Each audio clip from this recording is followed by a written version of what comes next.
Si Alden Richards pala ang rason kung bakit ito ang ginawa ni Direk Cathy sa Hong Kong.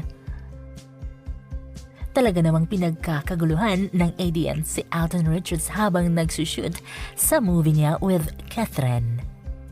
Pero may dahilan naman sila kung bakit nila ito ginawa. Gusto kasi nilang magpapirma ng book ni Maine Mendoza sa pambansang Bay. And why not?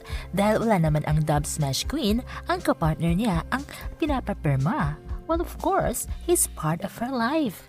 Kaya sana ay maintindihan din sila ayon ng ilang fans. They just want to grab the opportunity na nandoon ang kanilang idolo.